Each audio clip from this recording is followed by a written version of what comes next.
राधे राधे दोस्तों। आज मैं आपको देवशयनी एकादशी की पूजा और कथा के बारे में बताती हूँ। आषाढ़ मास के शुक्ल पक्ष में आने वाली एकादशी को देवशयनी एकादशी कहते हैं। इसे आषाढ़ी एकादशी, देवपद एकादशी, शयनी एकादशी भी कहा जाता है। दक्षिण में इसे तोली एकादशी भी कहते हैं। इस एकादशी के बाद श्री विष्णु जी सागर में शयन करते हैं तथा लगभग 4 माह बाद तुला राशि में सूर्य के आने पर ही उन्हें उठाया जाता है, जिसे देव उठानी एकादशी कहा जाता है। मानते हैं कि इन 4 महीने में सृष्टि का संचालन शिव जी करते हैं। देवशयनी के बाद चतुर्मास शुरू हो जाता है, जिसके अंतर्गत कोई भी शुभ कार्य जैसे विवाह, गृह प्रवेश, यज्ञ आदि नहीं किए जाते। इसका व्रत द्वादशी से ही शुरू होता है। इस रात सात्विक भोजन करें। एकादशी पर पवित्र जल से स्नान करके संकल्प लें और अपने श्री सेवित विग्रह जैसे लड्डू गोपाल, युगल सरकार, सत्यनारायण जी को पंचामृत से स्नान कराएं।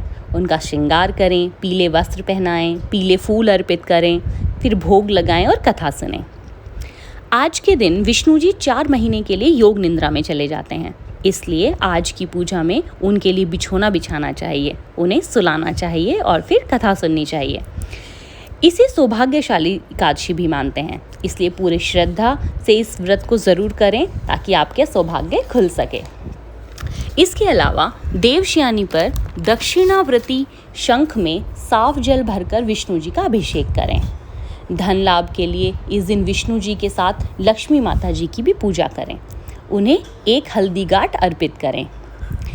एकादशी की शाम को तुलसी के सामने गाय के घी का दीपक जलाकर तुलसी के पौधे को प्रणाम करके परिक्रमा करें। इस दिन तुलसी माता का भी उपवास होता है, इसलिए इस दिन तुलसी दल नहीं तोड़ना चाहिए और ना ही उन्हें जल देना चाहिए।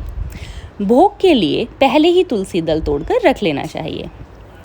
पीपल में भगवान विष्णु का वास माना जाता है, इसलिए इस दिन पीपल में भी जल चढ़ाएं। अब मैं पद्मा एकादशी के महात्म्य की एक पौराणिक कथा कहती हूँ। सूर्यवंश में मंधाता नाम का प्रसिद्ध सत्यवादी राजा अयोध्यापुरी में राज करता था। एक दिन उस राज्य में अकाल पड़ गया। प्रजा दुखी होकर भूख से मरने लगी। हवन आदि शुभ कर्म बंद हो गए। राजा को कष्ट हुआ। इस चिंता में वह वन को चला गया और अंगिरा ऋषि के आश्रम में जाकर रहने लगा। बोला, हे सप्त ऋषियों में श्रेष्ठ अंगिरा जी, मैं आपकी शरण में हूँ। मेरे राज्य में अकाल पड़ गया है। प्रजा कहती है कि राजा के पापों से प्रजा को दुख मिलता है और मैंने अपने जीवन में किसी प्रकार का कोई पाप नहीं किया। आप दिव्य दृष्टि से देखकर कहो कि अकाल पड़ने का क्या कारण है। अंगिरा मुनि बोले, सतयुग में ब्राह्मणों का वेद पढ़ना और तपस्या करना धर्म है, परंतु आपके राज्य में आजकल एक शूद्र तपस्या कर रहा है। शूद्र को मारने से दोष दूर हो जाएगा, प्रजा सुख पाएगी। मंधाता बोले, मैं उस निरपराध तपस्या करने वाले शूद्र को नहीं मारूंगा। आप इस कष्ट से छूटने का कोई और सुगम उपाय बताइए। ऋषिराज बोले, सुगम उपाय कहता हूँ। भोग तथा मोक्ष देने वाली देवशयनी एकादशी है। इसका विधि पूर्वक व्रत करो। उसके प्रभाव से चतुर्मास तक वर्षा होती रहेगी।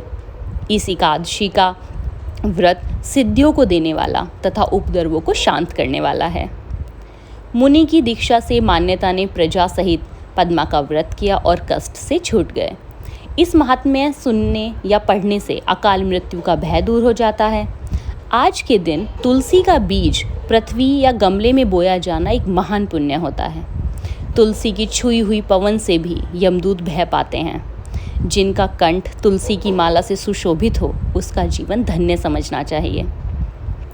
दोस्तों, इस दिन आप किशमिश का सागार लेना नहीं भूलें। व्रत में किशमिश, फल, दूध, मिठाई आदि भी लिए जा सकते हैं। अब इसका पारण में किसी ब्राह्मण या जरूरतमंद को भोजन कराकर दक्षिणा देकर विदा करें। अगर हो सके तो गोदान करें और सूर्य देव को जल अर्पित करके पूजन के बाद व्रत पूरा करें। अब इसका समय और मुहूर्त। एकादशी व्रत तिथि इस बार 20 जुलाई यानी मंगलवार को है और तिथि प्रारंभ होगी 19 जुलाई रात 9:59 से और तिथि समाप्त होगी 20 जुलाई रात 7:17 पर।